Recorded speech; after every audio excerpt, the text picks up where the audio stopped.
आज हम इस मास्क के बारे में बात करेंगे N95, जो कि हम इस्तेमाल कर रहे हैं कोरोना वाली बीमारी से बचने के लिए। इसके N का मतलब होता है नॉन ऑयल, यानी कि इसको जहाँ पे तेल होता है उन जगहों पे इसको इस्तेमाल में नहीं लाया जा सकता, ये इफ़ेक्टिव नहीं होगा। और 95 का मतलब ये मैं बाद में इस पर आता हूँ। असल में इसकी टेक्नोलॉजी एक जिससे ये बना हुआ है एक साइंटिफिक मार्वल है, तो उसको अप्रिशिएट करने के लिए मैंने बोला हम लोग जो आजकल इस्तेमाल कर रहे हैं चीज़ें, उसके पीछे जो जीनियस है उसको डिस्कस करते हैं। इसका बेसिक प्रिंसिपल तो यही है कि इसमें काफ़ी सारी लेयर्स होती हैं, जिस तरह के एक छन्नी हो गई, मगर एक छन्नी है उसमें आप 6 छन्नियाँ और लगा दें तब भी जो बारीक ज़र्रात हैं जिन्होंने पहली छन्नी से जो निकल गए थे उन्होंने दूसरी छन्नी से भी निकल जाना था। ये जिस मटेरियल का बना हुआ है ये असल में इतना बारीक नहीं होता कि वो इतने छोटे ज़र्रात को के बराबर हो सके, यानी कि एक अगर जेल की सलाखें हैं ये, तो बीच में आप कागज़ गुजार रहे हैं तो आप 100 सलाखें भी लगा दें एक रो में तो 100 के 100 से कागज़ निकल जाएगा। असल में ये पार्टिकल्स होते बहुत बारीक हैं। जो बिल्कुल बारीक ज़र्रात होते हैं उनके अंदर एक फोर्स पाई जाती है, उसको कहते हैं वैन डर वाल्स फोर्स। उसकी वजह से वो किसी भी चीज़ से कांटेक्ट में आए तो चिपक जाते हैं। आप समझ लें जैसे मकड़ी का जाला, कोई भी चीज़ अगर उसको चिपक जाती है, कोई भी इंसेक्ट, तो वो निकल नहीं पाती, स्टिकीनेस होती है। आप यही समझ लें कि मकड़ी के जाले हैं ये, लेकिन तो इसके करीब से कोई भी चीज़ गुजरती है इससे अट्रैक्ट हो जाती है और चिपक जाती है। तो अब आप सलाखें समझें, अब सलाखों के करीब से कि हर बार के करीब से अगर कागज़ गुजरे तो वो चिपकना शुरू हो जाए। आप ये सपोज कर लें वैन डर वाल्स फोर्स को, जिसकी वजह से ये रोक लेता है। उसके अलावा जो दूसरा मैकेनिज़्म इसमें होता है वो ये होता है कि इसमें बहुत सारी लेयर्स होती हैं। तो अगर एक लेयर से निकल जाएगा तो दूसरी से निकल जाएगा तो तीसरी से निकल जाएगा तो चौथी। अब ज़र्रात जो होते हैं उनकी हमने 3 कैटेगरीज बनाई हुई हैं। एक है 1/1000 ऑफ अ मिलीमीटर और एक है 0.1 माइक्रोन, ठीक है। और इन दोनों के बीच में जो आता है वो आपको आता है मीडियम साइज्ड 0.3 माइक्रोन, जिसके करीब आता है। अब जो बड़े वाले पार्टिकल्स होते हैं वो सीध में जाते हैं हमेशा, जिसकी वजह से वो हमेशा इसकी लेयर से टकराएंगे।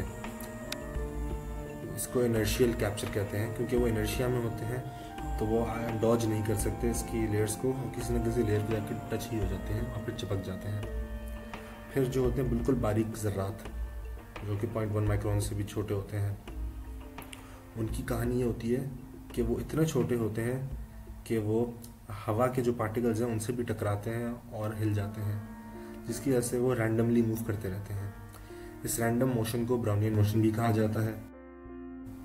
और इस मोशन की वजह से वो जब भी गुजरते हैं इसके लेयर्स के करीब से, तो अमूमन आगे पीछे ऊपर नीचे होते होते लेयर के इतने करीब से गुजर ही जाते हैं कि van der Waals force effect में आ जाती है और ये उस लेयर से चिपक जाते हैं। अब आते हैं मीडियम साइज वाले पार्टिकल्स में। वो ज़र्रे जो हैं ये सबसे डेंजरस होते हैं, क्योंकि जो सबसे छोटे वाले ज़र्रात होते हैं उस बराबर के होते हैं हमारे वायरसेस, लेकिन वायरसेस जो हैं आमतौर पे इस तरह नहीं निकल पाते। वायरसेस को निकलने के लिए एक ट्रैवल का ज़रिया चाहिए होता है, जो कि हमारी खांसी के साथ जो निकलने वाला थूक या नज़ले के साथ जो है वो होता है इनका मोड ऑफ ट्रांसपोर्टेशन। तो ये हमारे थूक के ज़र्रात के अंदर छुप जाते हैं ये बैक्टीरिया, जो कि मीडियम साइज़ का होता है। तो ये इस मास्क के थ्रू गुजर सकते हैं।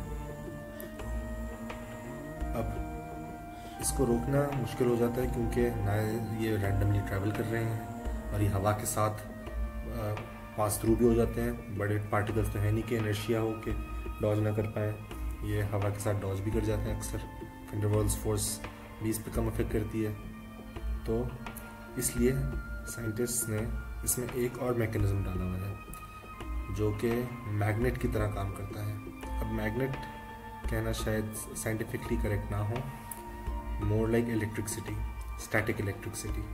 हम जानते हैं साइंस के अंदर स्टैटिक इलेक्ट्रिसिटी उस तरह काम करती है कि इलेक्ट्रॉन्स एक कोने में आ जाते हैं और उसके दूसरे कोने पे पॉजिटिव एनर्जी होती है, इलेक्ट्रॉन वाली जगह पे नेगेटिव एनर्जी होती है। नेगेटिव पॉजिटिव से अट्रैक्ट करती है।